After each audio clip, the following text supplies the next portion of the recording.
최근 한 1년인가요? 계속해서 이 방송을 틀 때마다 모든 매체마다 반복되는 단어들이 있습니다. 그게 뭐냐? 이 레트로라는 단어를 들어봤는지 모르시겠어요? 이 레트로라는 이 단어는 레트로스펙트라는 이 영어의 준말인데요. 이 추억, 회상, 회고라는 뜻을 가르칩니다. 그래서 이 레트로 문화, 또 레트로 상품 이렇게 하면 어떤 뜻이냐면 옛날의 모습, 이 복고적인 것을 다시 되살리는 것을 뜻합니다. 그래서 옛날 상태로 돌아가거나 과거의 체제, 전통, 문화들을 그리워하면서 그것을 본뜨려고 하는 그런 움직이들을 레트로라고 얘기를 하는데요. 이 주목할 점은 이런 레트로 콘텐츠가 작년 혹은 재작년부터 아주 주류를 이루어갔고, 특별히 이 주류를 이루는 세대들이 이 8090 문화를 경험했던 사람들이라는 것입니다. 이분들이 그때 청소년기를 보내고 이제는 이제 어른이 되어서 이 소비자 주층이 되었기 때문에 이분들을 대상으로 컨텐츠를 만드는 이 제작자들이 늘어나기 시작한 거죠. 그런데 이렇게 레트로가 열풍이 일어나면서 특이한 일들이 발생하는데요. 대표적인 게 바로 이겁니다. 보시면은 여러분 이거 어디서 많이 보셨죠? 우리가 어렸을 때 먹던 이 델몬트 주스. 그래서 어디 놀러 갈 때 이거 들고 가면 정말 받으면 행복했던 그런 겁니다. 그런데 어느샌가 이 유리병이 사라지고 유리병 자리에 이제 페트병이 들어오게 되었지요. 그런데 이 중고 사이트에 이 과거에 이 남아있는 이 유리병, 이 델몬트 유리병이 판매되기 시작했어요. 그러니까 이게 어떻게 남아있는지도 정말 궁금한데 그거를 얼마에 팔았냐면은 2만 원, 한 병에 2만 원, 3만 원에 팔았습니다. 아무것도 없는 저 빈 병을. 그래서 이제 그것에 착안을 해서 이 델몬트 회사에서 레트로 이 층을 겨냥한 델몬트 오렌지 주스 세트를 이렇게 만들었는데요. 보시면 알겠지만은 주스는 2병인데 안에는 공병이 들어가 있어요. 저렇게 해서 얼마에 팔았냐? 25,000원에 팔았습니다. 그것도 3,000병, 3,000세트 한정 판매를 했는데요. 이게 나오자마자 하루아침에 다 팔렸어요. 왜냐하면 이제 과거에 대한 이 레트로가 이제 계속해서 이어지는데 왜 레트로의 열풍이 일어나는 것일까?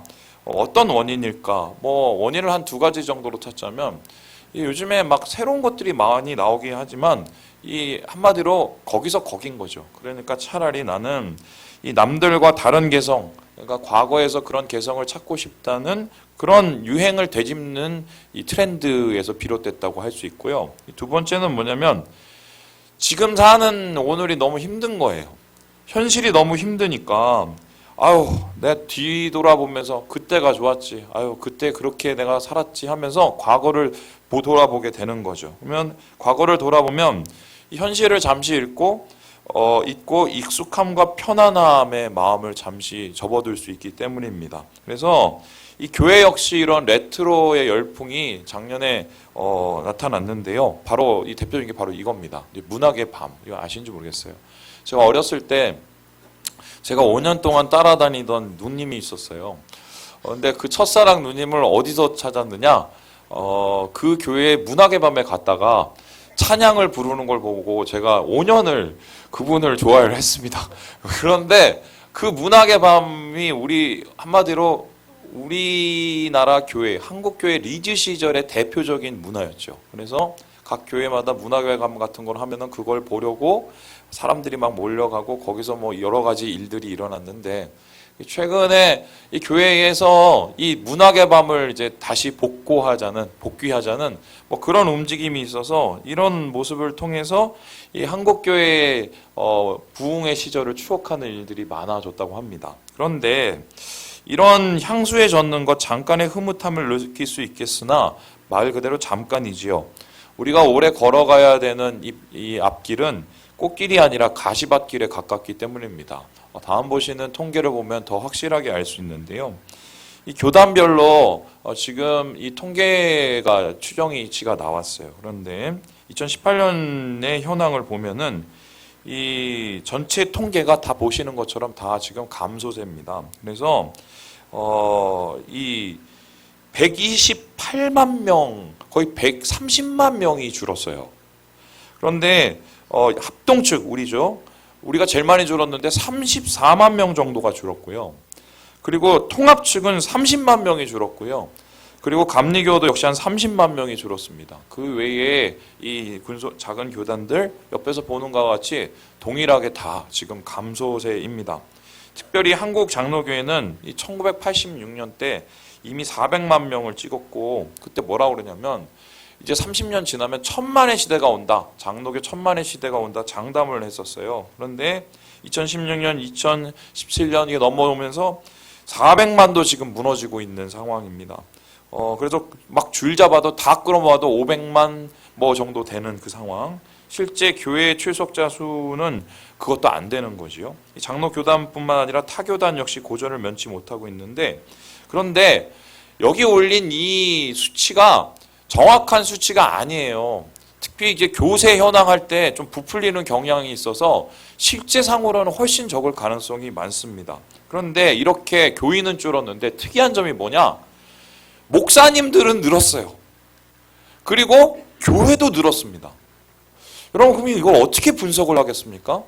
사람은 줄었는데 목사님 늘고 교회가 늘었다. 그게 뭐냐면 교단이 목회자 관리를 잘못한 거고요. 그리고 교회가 늘었다는 건 뭐냐면 그만큼 교회 가운데 분열 양상이 나타나고, 또 뿐만 아니라 교회의 실제 교인들이 매우 적어졌다는 이야기를 뜻하는 것입니다. 그래서요, 무임 목사, 임지가 없는 목사가 늘고 각 교회에는 이제 앞으로 추위를 맞이해야 되는 상황인 거죠. 근데 실제로 제가 노회에서 한 장로님을 만났는데 저한테 이런 말씀을 하시더라고요.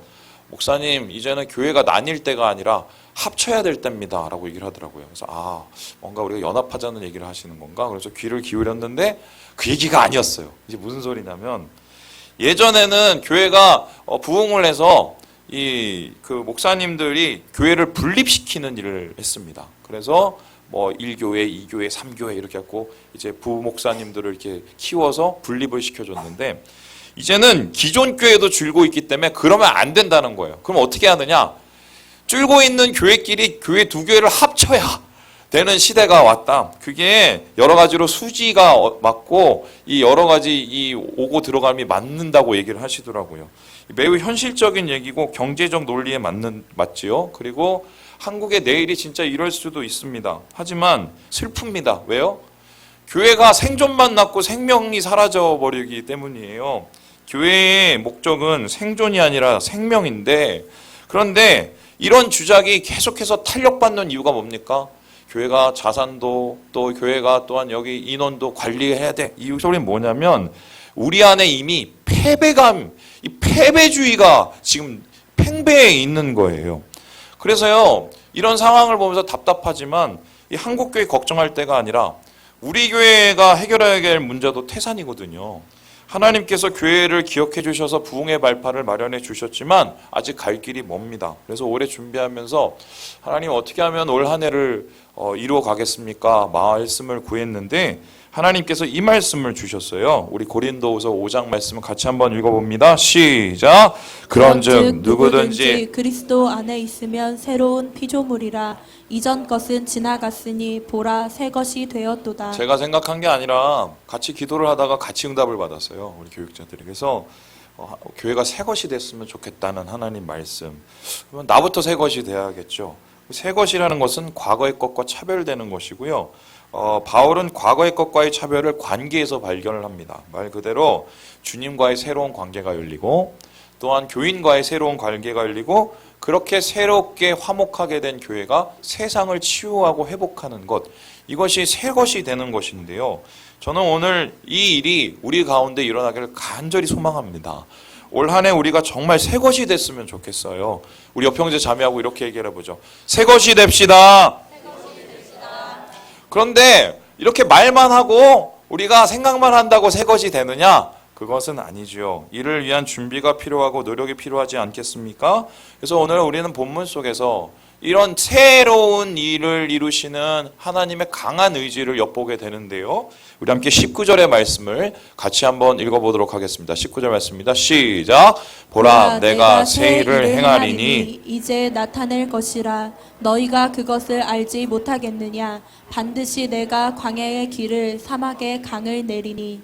하나님께서 새 일을 행하시겠다고 말씀을 하십니다. 이 말씀 듣는 사람들은 유대인들이었는데요. 그냥 유대인이 아니라 바벨론에 살고 있던 유대인입니다. 자, 그러면 질문을 해보겠습니다. 이렇게 하나님께서 새 일을 행하시겠다, 새 길을 열어주시겠다고 얘기했는데 유대인들은 이 소리에 귀를 기울이고 기뻐했을까요? 아니면 시큰둥했을까요? 어떻게 잘 알았어요? 시큰둥했어요. 왜냐하면 그 사람들이 살고 있는 그 현실이 오늘 우리네의 모습하고 되게 비슷하기 때문입니다. 어제가 오늘 같고 오늘이 내일 같고 맨날 똑같고 포로 생활에 시달려서 눈물뿐인데 무슨 새 일이 일어나 뭐 이렇게 생각하게 되는 거지요. 그런데 하나님께서는 그럼에도 불구하고 내가 이루시겠다고 얘기를 해요. 그러면서 이루시겠다고 얘기하면서 더불어 뭐라 그러냐? 이루기 위해서 내가 할 준비들이 있다.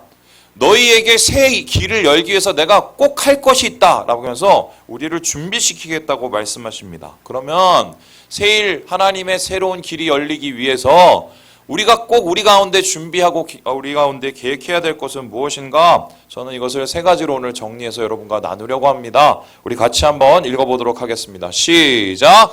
추억에 살지 말고 기적을 준비하라. 같이 다시 읽어보죠. 시작! 추억에 살지 말고 기적을 준비하라. 추억에 젖어 있지 말고 하나님의 새로운 일, 기적을 준비하라는 소리입니다. 18절의 말씀을 읽어보겠습니다. 시작! 너희는 이전 일을 기억하지 말며 옛날 일을 생각하지 말라. 하나님께서 말씀하세요. 이런 새 일이 이루어지게 해서 어떻게 되냐? 이전의 기억을 이제 버려야 된다라고 얘기합니다. 아, 역시 포로된 생활과 힘든 생활을 잊어야 좀 뭔가 희망된 생활을 생각이 나겠지라고 저는 생각을 했어요. 그런데 말씀을 잘 읽어보니 그 얘기가 아니에요. 여기서 하나님께서 기억하지 말고 잊어버리지 말라는 이유는 뭐냐면요, 출애굽 사건이에요. 그러니까 출애굽할 때 이스라엘 백성들이 애굽에서 잡혀 있다가 거기서 엉망진창으로 고생하다가 하나님이 건져주셨잖아요. 홍해길도 열어주시고 광야에서 먹여주시고 가나안으로 인도해 주셨잖아요.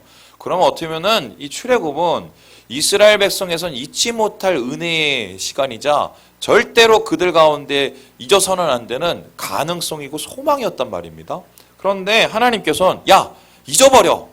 그것도 잊어버려야 니네가 새롭게 시작할 수 있어. 새 길을 준비할 수 있어 라고 얘기를 해요. 왜 하나님께서는 왜 이런 출애굽의 아름다운 기억조차 추억하지 못하게 하시고 이런 기억에서 우리가 벗어나기를 원하실까? 이에 대한 이 말씀의 이유를 찾아볼 때 우리는 사사기에서 그 흔적을 찾아볼 수 있습니다. 우리 6장 말씀을 같이 한번 읽어보도록 합니다. 시작! 기드온이 그에게 대답하되 오 나의 주여 여호와께서 우리와 함께 계시면 어찌하여 이 모든 일이 우리에게 일어났나이까? 또 우리 조상들이 일찍이 우리에게 이르기를 여호와께서 우리를 애굽에서 올라오게 하신 것이 아니냐 한 그 모든 이적이 어디 있나이까? 이제 여호와께서 우리를 버리사 미디안의 손에 우리를 넘겨주셨나이다 하니. 하나님의 사자가 기드온을 찾아옵니다. 기드온에 와서 야, 너는 강한 자다, 큰 자다, 일어나서 이스라엘 백성 구원해야 된다 라고 얘기했어요. 그런데 그때 기드온이 콧방귀도 안 꼈어요. 그리고 나서 뭐라고 그랬느냐? 아유, 그런 말을 해도 저는 안 믿어요. 저한테 뭘 보여줘도 저는 안 믿어요. 왜냐? 아니, 뭐 옛날에도 뭐 그런 일이 일어났다고 하던데, 출애굽의 기적이 일어났다고 하던데, 지금 보세요. 이건 뭐 엉망진창해. 우리 삶이 엉망인데 그 모든 일들이 무엇이 의미가 있겠습니까? 그 일들이 어디에 있겠습니까? 과거에 대한 기억과 출애굽에 대한 이 능력의 기억이 오히려 그의 마음속에 패배감을 더 가중시키는 원인이 되고 있어요. 여러분, 그래서요, 이 바벨론에 있던 이스라엘 백성 역시 패배주의에 사로잡혀 있는데 출애굽의 구원 역사가 그들에게는 지나간 과거의 일일 뿐 오히려 더 마음을 힘들게 하는 괴로움의 원인이었던 것입니다. 그런데 하나님께서는 이것도 잊어버리라고 얘기를 해요. 오늘부터 여러분 좀 이렇게 단언하건대요. 우리 옛날에 이랬지, 좋았지, 이런 얘기 이제 그만하세요. 그때보다 오늘이 더 좋아야 돼요. 할렐루야. 옛날에 내가 어느 교회에서 이렇게 행복했지, 그거 그만하세요. 그때보다 오늘이 더 행복해야 돼요. 할렐루야. 그래서요, 하나님께서는 심지어 그들의 출발이 되고 기적이 되었던 이 출애굽의 역사마도 그것마저 밀어버려라. 그래야 하나님의 새로운 일들, 너희의 생각을 뛰어넘는 일들을 내가 이룰 수 있다고 얘기를 합니다. 너희의 생각을 뛰어넘는 일은 뭐예요? 그게 바로 기적이에요. 기적은 다른 것이 아니라 우리가 생각하고 있는 사고와 편견을 뛰어넘는 하나님의 역사입니다. 하나님께서는 그것을 이루기 위해서 과거의 일, 심지어 좋았던 추억조차도 걸림돌이 된다면 치워버리라고 얘기를 해요. 여러분, 주님 안에서 하나님의 새 일을 원하십니까? 그렇다면 앞을 바라보셔요. 우리에게 이루실 하나님의 앞의 일을 바라보시고 그 가운데 마음을 두시기를 주님의 이름으로 축원합니다. 두 번째로 우리가 주님의 새 길로 나아가기 위해서는 어떤 준비를 해야 되는가? 우리 같이 한번 읽어봅니다. 시작! 왔던 길에 연연 말고 새 길을 열어라. 하나님이 주신 길은 돌아가는 길이고 회복의 길인데요. 그 회복의 길로 갈 때 왔던 길, 했던 길, 좋았던 길이 아니라 하나님이 주신 새 길로 가라는 거예요. 우리 함께 20절의 말씀을 같이 한번 읽어보도록 합니다. 20절입니다. 시작! 장차 들짐승 곧 승냥이와 타조도 나를 존경할 것은 내가 광야의 물을 사막의 강들을 내어 내 백성 내가 택한 자에게 마시게 할 것임이라. 야, 내가 너희들을 이끌어내서 이제 출 애굽이 아니라 출 바벨론의 역사를 쓸 건데 그 출 바벨론의 역사의 길은 예전에 했던 방식하고는 전혀 차원이 다른 길이야. 어느 정도의 수준이냐? 옛날엔 내가 물을 열어서 길을 냈지만 이젠 광야에 길을 내고 사막에 물을 낼 거야. 완전 다른 방식이야. 그러니까 너희들 옛날에 있던 그 수구적인 방식을 버리고 하나님이 주신 새로운 길로 걸어갈 준비를 해. 이렇게 이야기를 하고 있습니다. 그래서 오죽하면 광야에 있던 들짐승과 또한 광야에 있던 타조들이 이런 새 일을 보고 놀랄 정도의 그 순간, 새 길을 보고 놀랄 정도의 그 상황이 벌어지면서 그 길을 하나님께서 열어주시겠다고 이야기를 합니다. 그런데 이렇게 하나님이 주어주시고 열어주시는 이 길은 그냥 열리는 게 아니에요. 어느 날 가서 하나님께서 그냥 대로를 닦아주셔서 그냥 열리는 게 아니에요. 광야를 함께 걸어야, 사막을 함께 걸어야 이 길이 열려요. 이 강물이 열려요. 해보지도 않고 남 닦은 일에 그냥 숟가락만 하나 얹어 놓는 거는 새 길을 열어 놓는 길이 아니라고 주님이 말씀을 하십니다. 비록 우리 앞에 험산 줄령이 있고 광야가 있고 해결해야 될 일들이 있고 넘어서야 될 사막이 있지만 하나님과 함께 걸어가는 길, 주와 함께 걸어가는 길이라면 하나님께서 이것 가운데 새 일을 이루시고 새 길을 열어주시고 새로운 소망의 방법을 우리에게 주신다고 오늘 주님께서 약속하신 거예요. 그래서 우리가 이러한 말씀을 들고 새 길을 준비하겠다. 이것이 오늘 말씀 속에 나온 두 번째의 준비입니다. 마지막으로 이 새 길을 열기 위한 이 준비가 무엇일까? 우리 같이 한번 읽어봅니다. 시작! 오늘의 무릎이 내일의 희망을 연다. 그래서 추억을 연연하지 말고 왔던 길에 연연하지 말고 오늘을 우리가 바라보면서 오늘 속에서 내일을 열어야 되는데요. 그 방법이 무엇인가? 우리 함께 21절의 말씀을 같이 한번 읽어봅니다. 시작! 이 백성은 내가 나를 위하여 지었나니 나를 찬송하게 하려 함이니라. 하나님께서 너희를 내가 회복하여서 출 바벨론 시키고 예루살렘으로 이끈 그 이유를 얘기하고 있는데요. 그 목적이 뭐냐? 하나님을 예배하고 찬송하는 백성으로 세우기 위해다고 말씀하고 있어요. 그렇다면은 우리가 하나님이 붙잡으시는 그 날에 하나님이 이루실 그 영광 가운데 이루기 위해서는 오늘 어떤 준비를 하겠어요? 오늘 여기서 무릎 꿇고 오늘 여기서 내가 예배하고 오늘 여기서 내가 기도하는 그것이 바로 새 일을 여는 것이라고, 새 일을 여는 준비라고 말을 합니다. 여러분, 매년 이때만 되면 이 김난도 교수님이란 분이 이 책을 한 권씩 내세요. 트렌드 코리아라는 건데요. 올해는 이제 트렌드 코리아 2020 냈는데 2020이 내면서 올해에 어떤 소비자적 경향이 있고 어떤 문화적 경향이 있는가를 냈는데 이분이 올해를 예측하면서 한 예전에 있는 캐릭터를 소환을 했어요. 그게 뭐냐면 마이티 마우스라는 이 만화입니다. 왜 하필이면 마이티 마우스를 올해의 큰 경향이라고 생각을 했을까? 여러분, 마우스는 쥐죠? 쥐는 작아요. 작은데 어떻게 해요? 마이티니까 힘이 있어요. 그래서 뭐 고양이도 물리치고 저것도 물리치고 다 물리쳤단 말이에요. 마찬가지로 올해 우리는 작은 힘이지만 그것을 모으고 영리함을 발휘해서 위기를 이겨나가야 된다는 말입니다. 그래서 각자가 할 수 있는 영역에서 최선을 다해서 준비를 해서 닥쳐진 어려움을 이겨나가자. 그런데 이걸 뒤집어 보면 뭐냐면 올해가 힘들다는 소리고 올해 우리를 도와줄 사람이 그렇게 많이 없다는 소리예요. 사실은. 이게 되게 불행한 얘기입니다. 그렇다면은 한번 생각을 해보는데 세상은 이렇게 답답한 올해를 예상하면서 마이티 마우스를 소환을 했지만 우리 예수 믿는 사람이 구해야 될 능력과 예수 믿는 사람이 드려야 될 위력은 도대체 무엇일까? 저는 분명히 이것을 알고 있어요. 바로 기도예요. 그럼 기도가 작은 것인가요? 기도가 절대 작지 않다는 것을 제가 오늘 이 시간에서 증명하면서 말씀을 마치려고 하는데요. 여러분에게 보여줄 이 사진 한 장입니다. 여러분 저 사진을 어떻게 보시는지 모르겠지만 저게요 바로 1903년도의 사진이에요. 이 사진에 있는 옆에 그 목사님이 이 중국에서 일하시던 분이셨는데요. 이분이 중국에서 열심히 사역을 하시다가 쫓겨났어요. 의아하단 사건 때문에. 그리고 나서 밀려서 한국까지 왔습니다. 근데 이렇게 한국까지 와서 뭘 했느냐?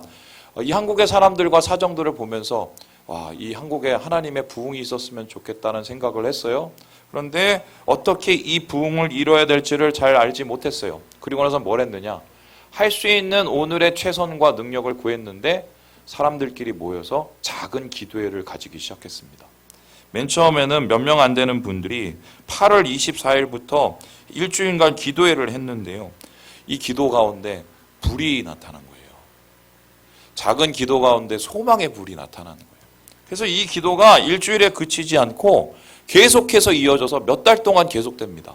그리고 사람들이 패배감에 젖어 있던 사람들이 하나둘씩 기도하면서 그 마음이 변화되고 하나님이 주실 소망을 바라보게 돼요. 그리고 나서 어떤 일이 일어나느냐? 이분이 기도하시던 그 기도처를 중심으로 원산에 대부흥 운동이 일어나요. 원산 시내가 완전히 불바다가 됩니다. 그러고 나서 그 불바다가 된 후에 어떤 일이 일어났느냐? 원산에서 대부흥을 경험한 분들이 다시 평양에 와서 그 당시에 우리나라의 중심이었던 평양에 와서 부흥운동을 준비하고 기도회를 다시 시작을 해요. 그리고 나서 어떻게 해요? 우리가 너무 잘 알고 있는 1907년에 평양 대부흥운동이 일어납니다.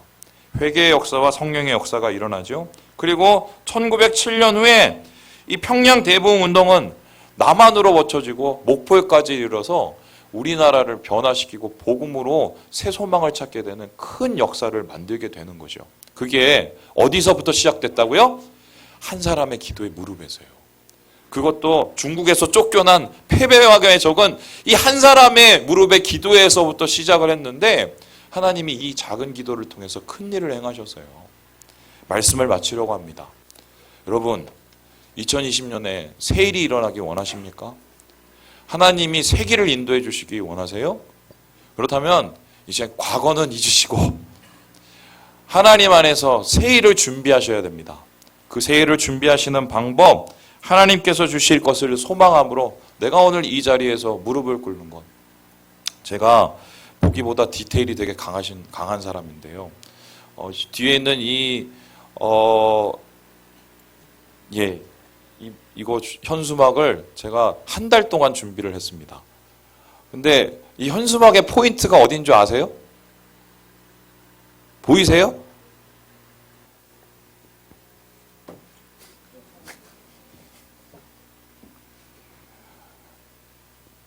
무릎으로 오늘 새해 일을 우리가 이루어갔으면 좋겠어요. 제발 안 된다는 얘기 좀 그만하세요. 원래 그렇다는 얘기 그만하세요. 기도하면 돼요. 기도하면 돼요. 안 되는 거 없어요. 하나님께서 이 일을 이루실 것을 소망함으로 주의 새날을 준비하시는 우리 모든 형제자매들 되시길 주님의 이름으로 축원합니다. 기도하겠습니다.